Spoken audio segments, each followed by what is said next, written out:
둘째 시간 요한복음의 구성에 대해서 말씀하도록 하겠습니다. 요한복음은 지난번에도 얘기했지만 그 요한은 예수님이 하나님이시라는 것을 어떻게 밝히기 위해서 요한복음을 썼다고.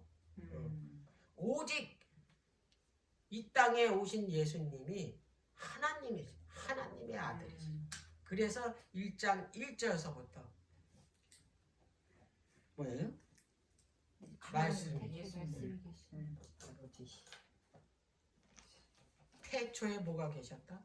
말씀이 계시고 그 말씀이 빛이시고 그 빛이신 분이 예수 그리스도라.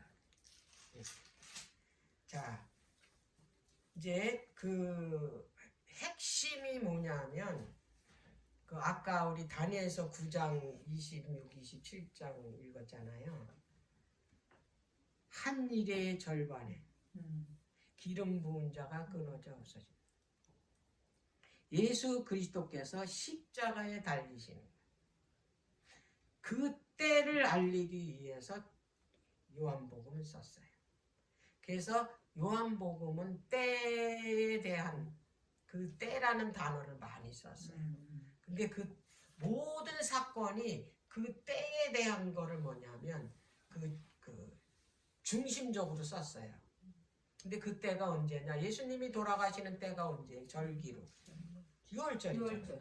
그래서 다른 세 복음서에는 그 6월절기에 대해서 쓴 책이 없어요. 근데 요한복음은 그 전체가 다 이 6월절을 그 중심으로 핵심으로 썼거든요. 그래서 예수님이 6월절에 어떤 표적과 그리고 어떤 그 말씀을 전했고 그런 것이 다 뭐냐면 이 절기 6월절에 하셨어요.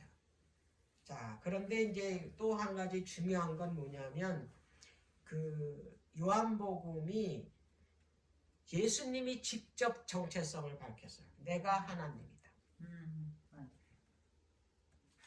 그게 뭐냐면 그 나는 나다예요. 여호와 이름이 스스로 있는 자잖아요. 그래서 그 7번이나 당신 정체성을 밝혔는데 그게 뭐냐면 나는 생명의 떡이다. 세상의 빛이다. 나는 양의 몸이다. 이게 나는 누구이다. 나는 누구이다가 이게 뭐냐면 여호와라는 뜻이에요. 나는 선한 목자다. 나는 부활이요 생명이다. 나는 길이요 진리요 생명이다. 나는 참 포도나무. 이렇게 7가지. 자기 정체성을 기록을 했고 그 다음에 이제 7개의 표적을 또 기록을 했어요.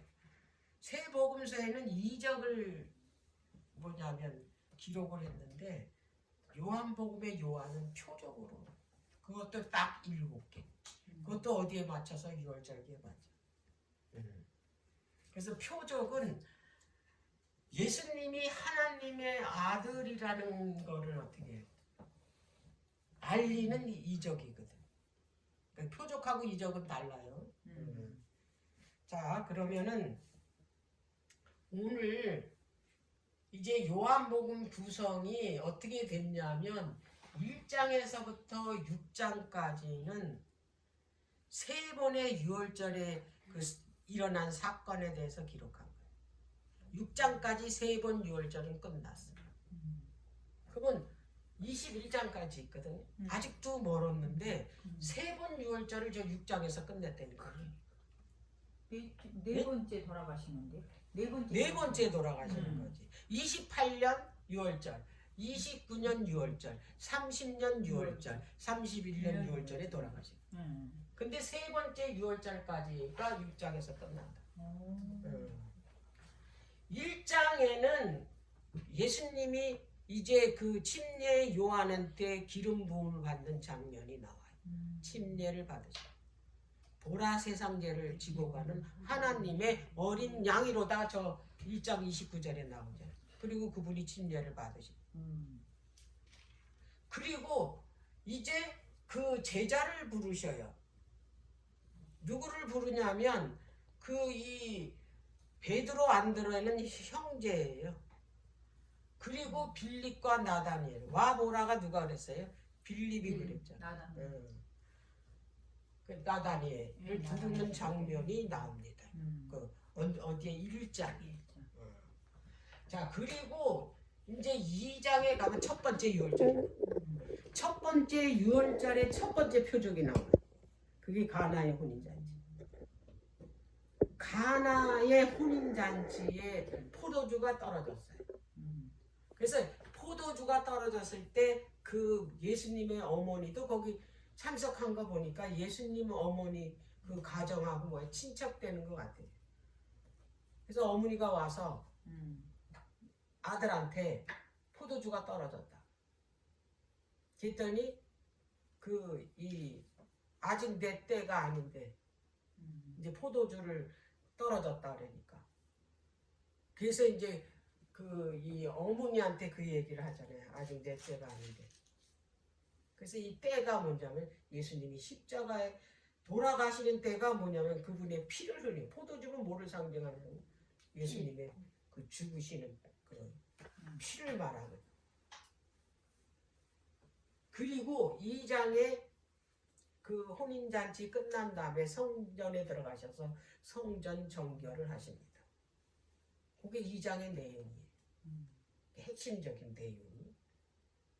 근데 요걸 보시면요, 그 이제 읽었으면 요한복음을 읽었으면 이제 그게 기억이 다 나요.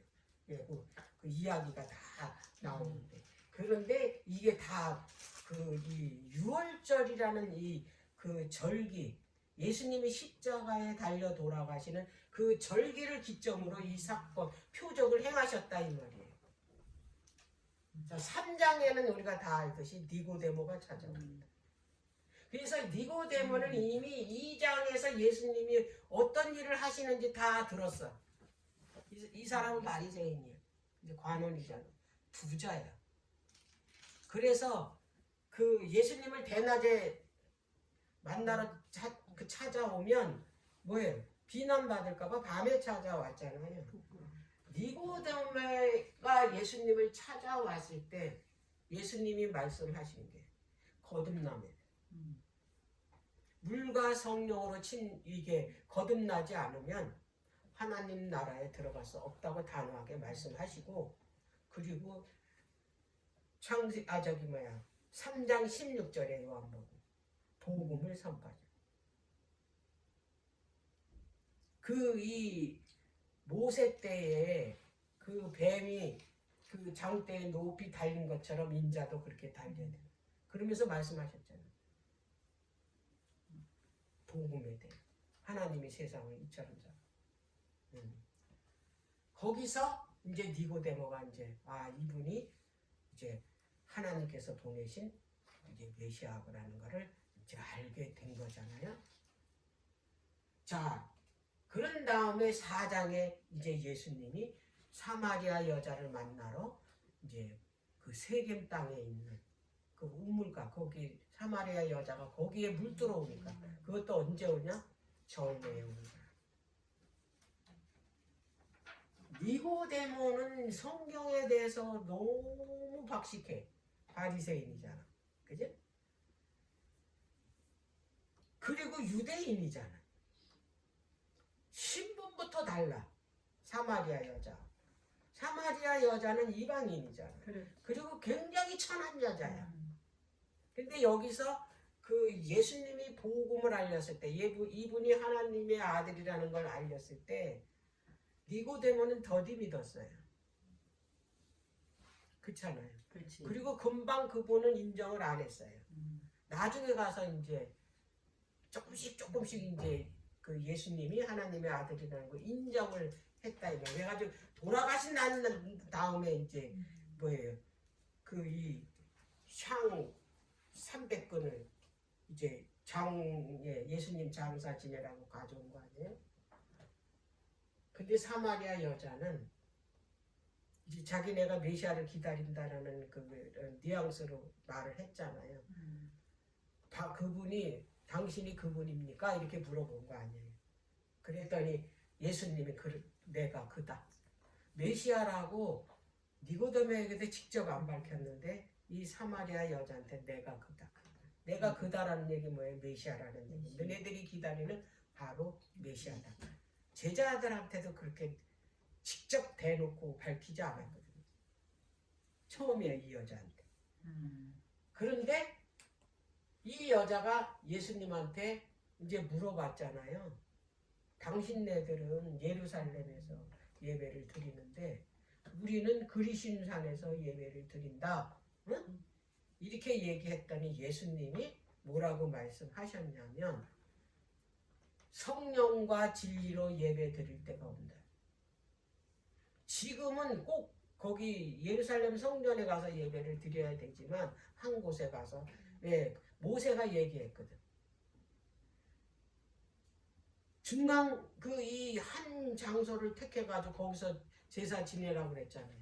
그래서 그 솔로몬이 예루살렘 성전을 지었잖아요. 그래서 그 이스라엘 백성들은 오직 거기 가서 제사를 드렸잖아요. 절기 때고. 그런데 성령과 진리로 예배 드릴 때가 온다. 그게 뭐냐면 예수님이 십자가 이후를 말해요. 그걸 밝혔어요. 그 굉장히 중요한 겁니다. 그래서 이 여자한테 이 얘기를 했을 때 이 여자가 마을로 뛰어가가지고 그 우리가 기다리는 그 메시아가 지금 우물가에 있다. 가서 와 보라. 그래가지고 많은 그 마을 사람들이 그 예수님한테 가가지고 그때 구원받은 사람들이 십자가에 돌아가시고 나서 제자들이 그 마을에 들어갔을 때 그 많은 사람들이 이제 이 제자들이 저라는 말을 들었다고 그러더라고요. 그리고 이제 4장 후반부에 왕의 신하가 고침을 받습니다. 왕의 신하. 이게 지금 두 번째 뭐예요? 표적이에요. 아들은 가버나움에 있는데 그 왕의 신하. 예수님은 가나에 약 30km 떨어졌는데 환자를 보지도 않고 말로만 어떻게 해요? 그 앞에다 놓고 하는 것도 않고 보이지도 않아. 그래. 내 아들이 낫다. 가라. 이런 기적을 베풀었다는 얘기는 이건 누구만이 할 수 있냐? 하나님만이 하죠.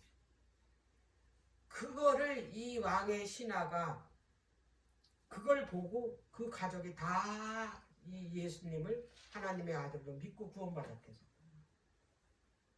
네? 네. 그 다음에 이제 5장에는 두 번째 유월절 사건이에요. 여기서도 또 표적을 했는데 38년 동안 베데스다 못에 그 물이 동할 때 거기에 뛰어들면은 이제 병이 낫는다라는 그때 당시에 유대 사람들이 알아가지고 막 환자들이 막 물밀듯 밀려들어서 이 사람은 날 때부터 뭐해 일어나 보지도 못한 사람이야. 응? 누워서. 이때 이 사람을 어떻게 했냐면 예수님이 낫게 해주셨어요. 이때. 그게 언제냐면 두 번째 유월절이에요. 38년 된 병자 고친 거 5장 3. 이제 마지막 6장입니다. 이게 세 번째 유월. 그 표적이 오병이어 사건. 그러면 이게 세 번째 유월절이고 다음에는 어떻게 해요? 예수님이 십자가에. 그러면 이 십자가에 돌아가시는 이 사건하고 오병이어 사건은 완전히 밀접하다 이 말이에요. 예, 이 오병이어 사건이.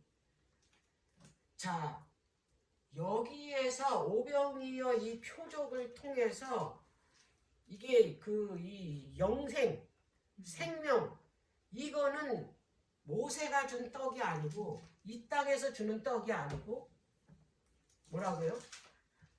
하늘의 떡. 당신이 하늘의 떡이라고 그랬잖아요. 하늘의 떡이신 예수 그리스도를 통해서 주어지느라는 것을 강력하게 6장에서. 그래서 6장은 전부 떡 이야기예요. 6장 한번 볼게요. 이게 세 번째 유월절입니다. 이게 다 연결되어 있는 거예요. 음. 그래서 요한복음을 가서 여러 번 읽어보세요. 자, 6장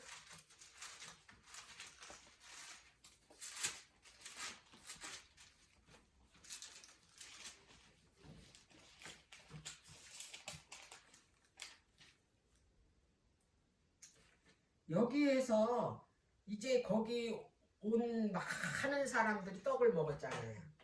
이게 어떻게 떡 5개로 5천 명을 먹이고 5천 명이 아니잖아. 남자만 5천 명이잖아. 성이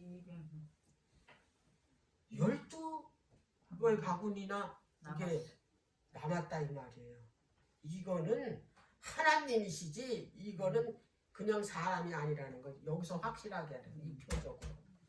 그래서 그들이 이제 예수님을 강제로 끌어다가 왕을 이제 삼으려고 했던 거예요. 근데 예수님이 온 목적이 이 땅에서 왕 되려고 오신 거 아니잖아요. 그렇지.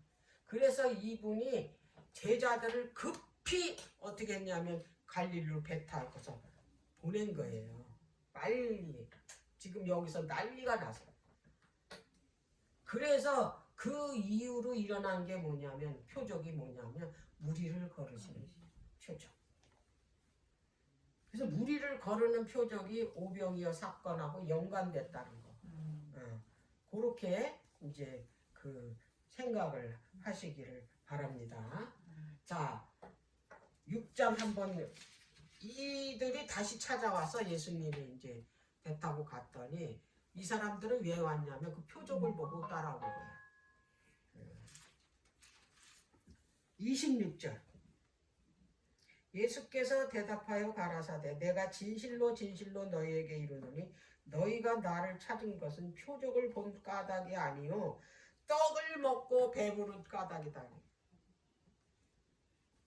표적은 분명히 이분이 하나님의 아들인 걸 깨달으라고 그 표적을 보여줬는데 이들은 뭐 때문에? 그 떡을 달래는 거야. 이 땅에 뭐예요? 떡만 원하는 거야 이 땅에. 그래서 예수님이 너희들에게 생명을 주고 축복을 주고 행복을 주는 거는 생명을 주는 것은 이 땅의 떡이 아니라는 거. 그리고 내가 하늘에서 온 떡이다. 너희들한테 뭐 주기 위해서? 생명을 주기 위해서. 그 얘기를 하시는 거예요. 자, 이 32절. 이제 이 사람들이 이제 뭐라고 얘기를 하냐면 31절에 물어보는 거야. 이 표적을 왜 행했냐. 그랬더니 이제 또 뭐라고 물어봤냐면 이 사람들이 31절에 기록된 바 하늘에서 저희에게 떡을 주어 먹게 하였다 한과 같이 우리 조상들은 광야에서 만나를 먹었다. 이제 알잖아 이들은. 모세가 행하고 그때 조상들이 광야에서 하늘에서 내려진 만나를 먹은 거. 그 얘기하는 거예요. 그랬더니 예수님이 뭐라고 그랬냐면 32절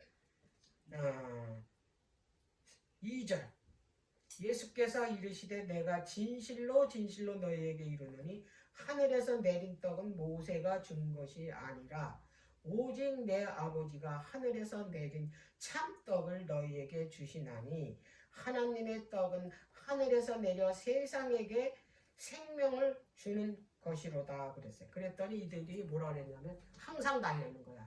그것도 그냥 맨날 자기네들이 먹고 썩어질 그 양식 항상 달래는 거야.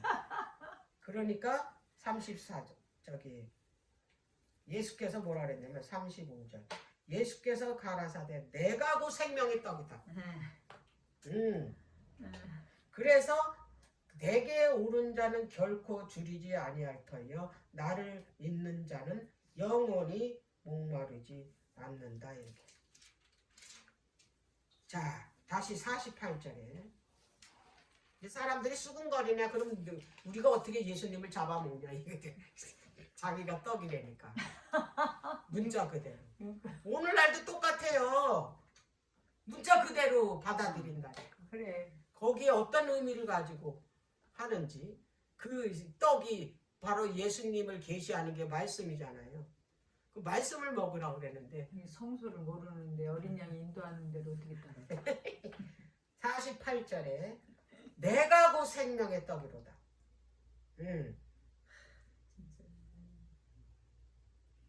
자, 49절에 너희 조상들은 광야에서 만나를 먹었어도 죽었거니와 이는 하늘로서 내려온 떡이니 사람으로 하여금 먹고 죽지 아니하게 하는 것이니라.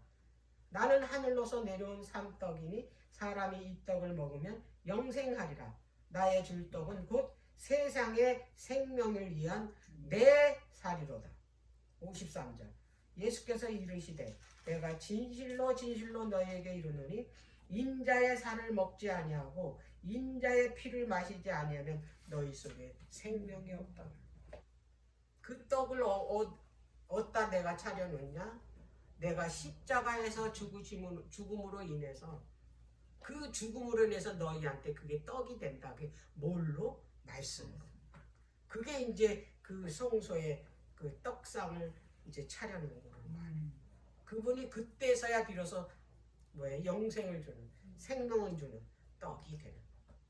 십자가에서 달려 돌아가시지 않고는 생명의 떡이 될 수가. 그걸 얘기하는. 자, 이제 이게 1단계 1장에서 6장까지 새 유월절이 오병이어 사건으로 끝났어요.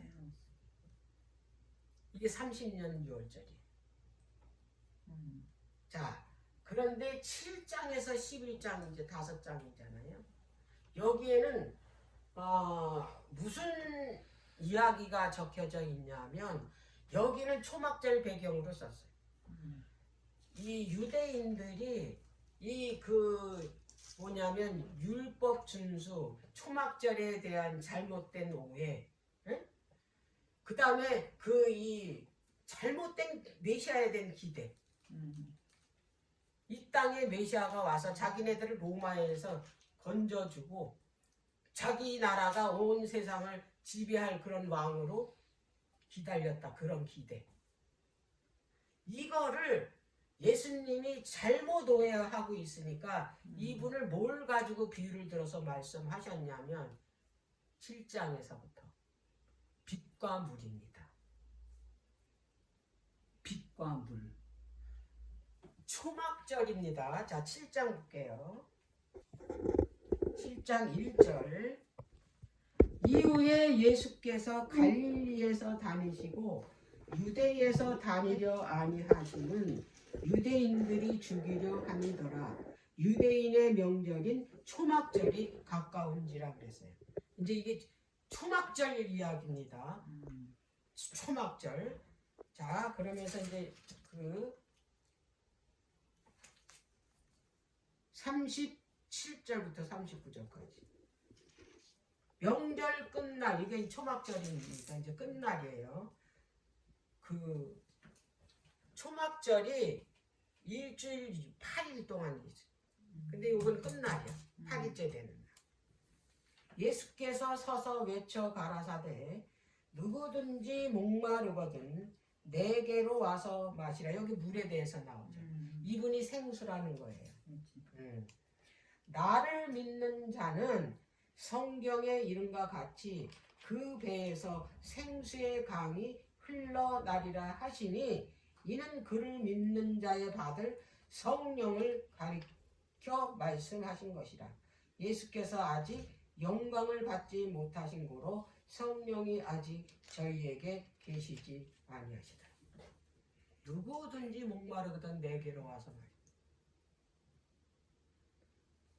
그분이 이 생수를 성령을 가리켜서 말했고 이 성령은 그분이 십자가에 달려 돌아가신 후에 이 생수가 흘러나온다는 얘기를 하는 거예요. 이 이야기가. 자, 유대 사람들은 이 초막절을 어떻게 지키냐면 잘못 이제 이해를 했다 그랬잖아요. 오해를 하고. 근데 이들이 자기 조상들이 초막절에 광야에서 가나안을 가는 광야에서 생활한 거잖아. 근데 그들이 이제 뭐를 그걸 기념하냐면 광야에서 그 장막 피고 살았기 때문에 초막절 되면 그들은 다 이제 그 예루살렘 성에 와서 거기서 초막을 져요. 풀로다가 나무든지 뭐 풀이든지 해가지고 그게 초막절 내내 거기서 생활해요. 옛날에 자기네 조상들이 그런 그 이 장막을 짓고 살았던 그것을 기념하기. 그리고 또 한 가지 이거는 물잔치를 합니다. 그 물잔치는 뭘 기리냐면 그들이 그 이 광야 40년 동안 반석에서 물이 계속 쏟아져 그 가나안 도착하기 전까지 물이 흘러나왔잖아요. 그들이 그거를 먹고 어떻게 했어요? 여행을 했잖아요. 가나안까지. 그걸 기리느냐고 그 실로암에서 그 물을 떠다가 이제 그 물잔치 하는 그거를 하고 그 다음에 빚잔치를 합니다. 실로한 연못이 저기잖아요. 인공 연못이.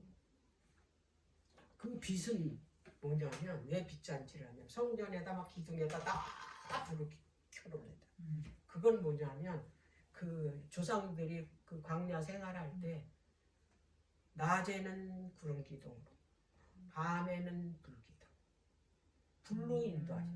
그걸 기리는. 근데 그 불이 성령인 거를 이게 이해를 못했으니까 그걸 가르쳐 주시는 거야. 이날 초막절 날 예수님이 지금 이게 핵심이에요. 그럼 초막절은 7월 달이잖아요. 다음 1월이면 마지막 뭐가 오는 거예요? 예수님이 십자가에 달리는 6월절이요. 그러니까 이게 지금 6개월 남은 거예요. 다음 6월절까지. 그러니까 6개월 전에 일어난 이 이야기예요. 이 이야기가. 자, 그리고 난 다음에 예수님이 뭐라고 선언을 하시냐면 내게로 와서 물을 마시라잖아요. 생수를. 이게 예수님이 그 이 너희들이 그 초막절 날 하는 종교 의식에 그 이 빛과 물이 바로 나다. 그 얘기를 하시는. 그래서 이 이야기를 통해 그분이 뭐라고 그랬냐면 나는 세상의 빛이야. 그렇게 말씀을 하신 거예요. 자, 그리고 나서 8장에 가면은 가늠한 여자를 끌고 와요. 이 유대인들, 그 간원들이, 바리새인들. 예수님을 공경에 빠뜨리게 하려고. 근데 여기서 예수님이 이제 이 간음한 여자를 뭐냐면 죄에서 구원하는 모습이 나오잖아요. 나도 너를 죄 없다 하지 않을 테니까 가라. 죄 있는 자만 이 여자를 돌로 치라 그랬더니 다 돌을 자기네 그 허물을 다 땅바닥에다 예수님이 손가락으로 쓰니까 슬금슬금 부끄러워가지고 다 도망을 가자. 나도 너를 돌로 치지 않을 테니. 돌아가라고. 이 여자가 누구 때문에? 예수 그리스도 때문에 구원을 받은 거예요. 이 사건을 이해하려면 이 간음한 여자를 생수이신 이거 물하고 관계된 이야기예요.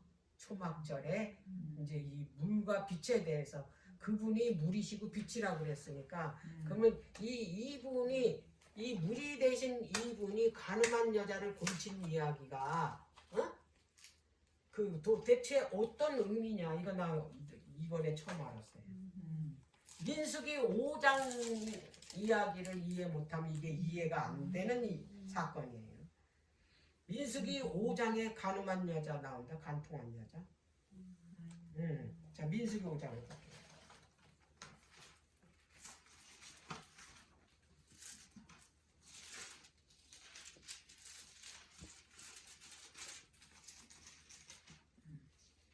민수기 5장 11절부터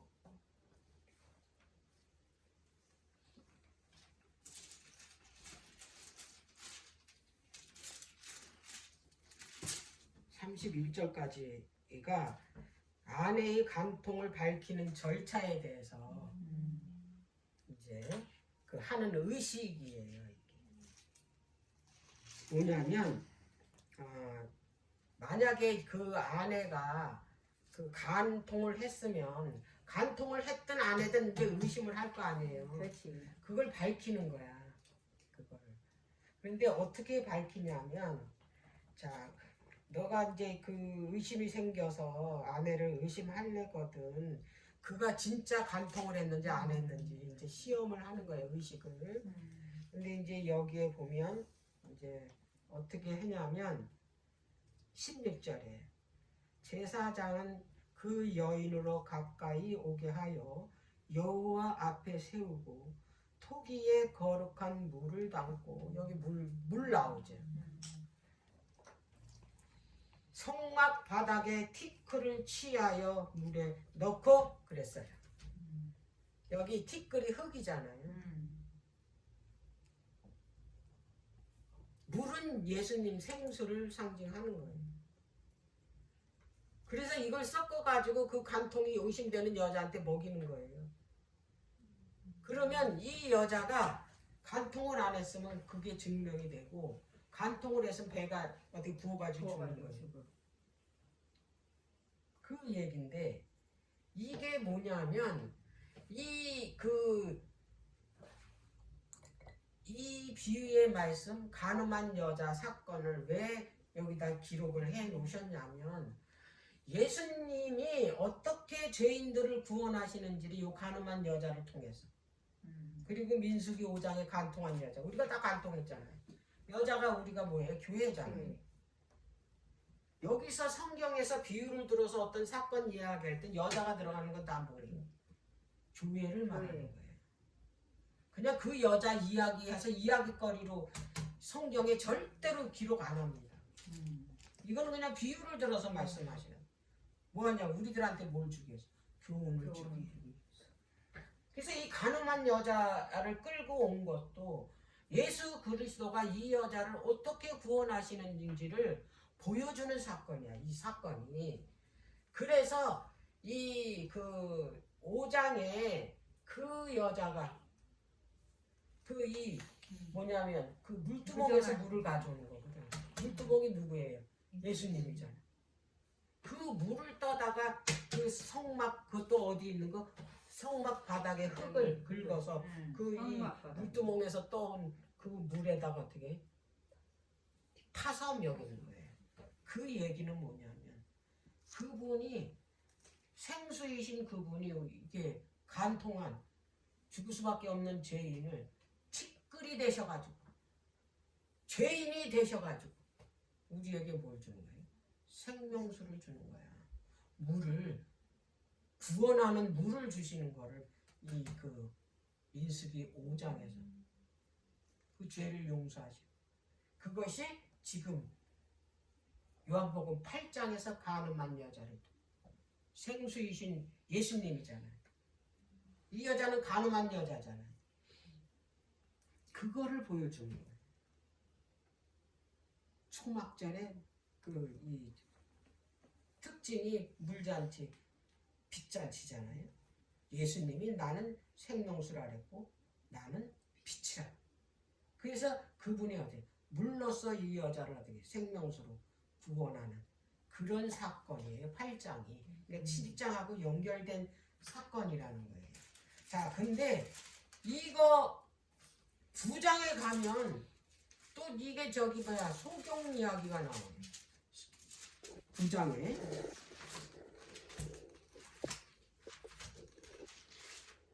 날 때부터 소경이야. 이거는 역대 어떤 소경도 예수님이 처음 이 소경을 어떻게 낳게 해줘. 이게 날 때부터 소경인데 어떻게 그렇죠? 이건 누구만이 할 수 있어요? 하나님만 하지. 이거는 능력이 하나님뿐이 하실 수 없는 이 표적을 보여준 거야. 이렇게 하면은 내가 메시아라는 거.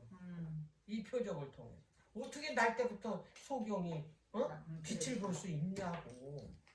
이거는 그 소경 사건은 아주 불가능한 무력한 죄인을 대표하는 이 소경이 그거를 누가 예수 그리스도께서 빛 대신 예수께서 그에게 빛을 주는 사건이에요. 그래서 초막절하고 다 물과 빛과 연결된 뭐예요? 사건이야. 소경 어둡잖아요.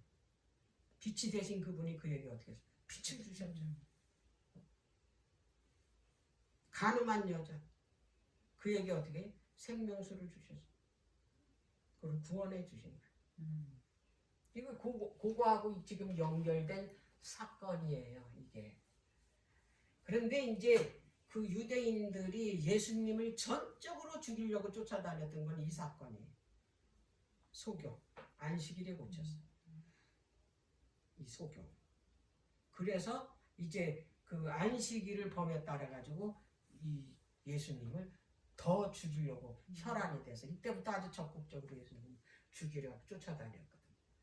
그리고 난 다음에 10장은 이제 뭐에 대해서 기록했냐면 양의 우리에 대해. 그래서 나는 양의 문이다. 나는 선한 목자다가 여기서 나오는 거야. 응? 예수님이 이 이야기가 나온 거는 그분이 정체성이잖아. 내가 스스로 있는 자다. I am who I. 나는 나다. 자, 우리 10장을 이제 어떻게 이제 양의 우리에 대해서 썼는지.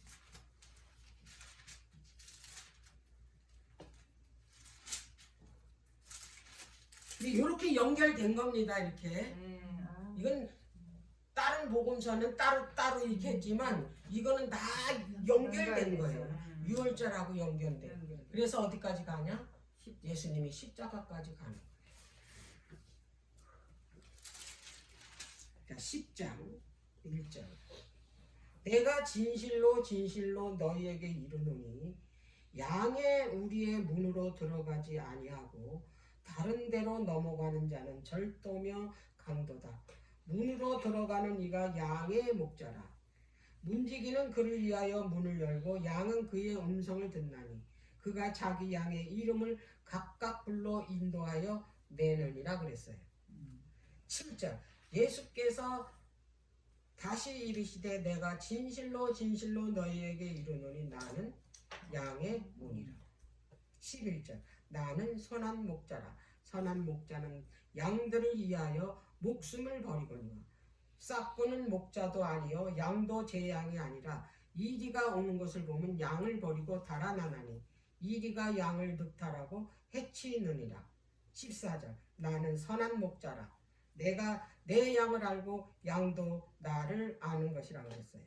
15절. 아버지께서 나를 아시고 내가 아버지를 아는 것 같으니 나는 양을 위하여 목숨을 버리노라. 내 양은 내 음성을 알아듣는다. 내 양만 내 음성을 듣는 거예요. 근데 그 양의 특징이 앞만 봐요. 옆은 못 봐요. 그렇기 때문에 앞에 가는 그 양들을 이렇게 잃어버리면 길을 잃어버려요. 그리고 양의 우리가 옛날 그 팔레스타인 그 땅에 그 우리가 있는데 다 이제 목축을 하잖아요. 고대에는. 그러면 동네에 그 우리를 공동으로 짓던데. 근데 굉장히 높게 짓는데 양으로 들어가는 문은 단 하나예요. 이 하나. 그렇기 때문에 이 양이 들어가는 것도 그 목자의 인도에서 그 양의 우리로 집어넣고 나올 때도 양의 그 음성을 듣고 나오는데 그 목자가 그 양의 문에 누워 있대요. 그래서 그 양들이 자기 그 목자를 밟고 나온대요. 그리고 이제 이게 실험을 했는데 그 양들이 자기 목자가 아닌 그 음성으로 나오라면 안 나온대요. 안 듣는데. 옷을 똑같이 입고 똑같은 모습으로 이제 나오라고 그러잖아요. 안 돼요. 목소리를. 그래서 내 양은 내 음성을 알아듣는다. 하나님의 참된 백성은 있잖아요. 하나님의 음성을 알아요. 거짓 선지자 말은 안 들어요. 아무리 진짜처럼 얘기해도 안 듣습니다. 그거 얘기하는 거예요. 맞습니다. 응? 맞아. 나를 통과해서만 어디로 들어가냐면 우리에 들어가요. 그래서 나는 양의 문이다. 나는 선한 목자다. 이 말씀을 하시는 거예요. 자, 그리고 이제 11장에 가면 죽은 지 나흘 된 누구를 살려요? 나사로를 살려요. 이거는 그 예수님이 이 땅에 오시는 목적이야. 우리들이 다 죽잖아요, 죄인들이. 그 죽은 자들을 살리러 오시는 거죠. 부활시켜.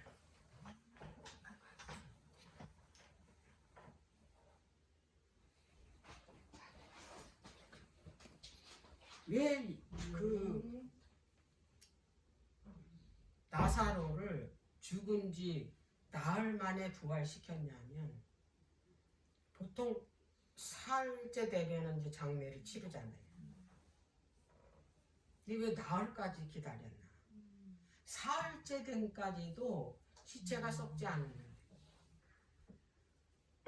그리고 살아날 수 있는 확률이 있대. 그런 사람이 있으니까. 그런 사람이 있대요. 그게 급체를 해서 이제 이게 숨이 멎어가지고 이제 죽었는데 사흘 뒤에 막 관짝이 막 두들겨서 보니까 살아난 거야. 그게 소화가 돼서 이제 깬 거야. 이런 사형수도 그런 사형수도 있대요. 나흘째 돼서는 살아날 확률이 100% 없는 거예요. 왜? 냄새가 나니까. 썩는 냄새가. 그건 어떻게 해? 아예 썩은 시체가 일어날 수 있는 확률이 100% 없으니까. 그래서 예수님이 그 나사로가 죽었다는 소식을 듣고도 안 가신 거예요. 그래서 제자들이 오해를 했어요. 저렇게 냉정한 분이니까. 제자들이 그렇게 실망을 했다고 그래요. 근데 예수님 다 뭐가 있어요? 하나님의 섭리가 기다리는 거예요. 왜? 하나님의 그 구속의 섭리를 성취시키려. 그래서 그를 부활시키는 게 뭐냐면 예수님이 그 부활시킨 다음에 뭐라고 말씀하셨냐면 나는 부활이요 생명이요. 그래서 그 성경절이 나온 거예요. 어디서? 11장에서. 그래서 우리는 기억절을 외우지 않아도 이 성경의 앞뒤 문맥에 어떤 사건이 일어나고 그러면 이 말씀이 왜 나왔는지를 정확하게. 그래서 뭐 특별하게 뭐 기억절을 안 외워도 그래서 그 이 내용을 알기 때문에 그래서 뭐 몇 장 몇 절 딱은 안 나와도 이게 몇 장에 있고 그런 거는 다 안다 이 말이에요. 그리고 그 내용을 아니까 거기서 주는 은혜가 굉장히 크는데 기억절만 달달달달 외우는 거는 은혜가 없어요. 왜? 그 전후 사건을 모르니까. 그래서 이 나사로를 이 나흘째 이게 그 시체가 썩어가는 그때에 가신 이유가 바로 이거예요. 사람들이 더 이상 의심하지 않아.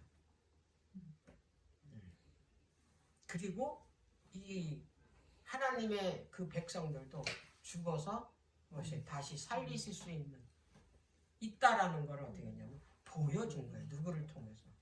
나사로. 이때부터 유대인들이 이제 예수님을 이제 죽이려고 이제 결정을 하고 더 이상 안 되겠다. 이건 부인할 수가 없거든.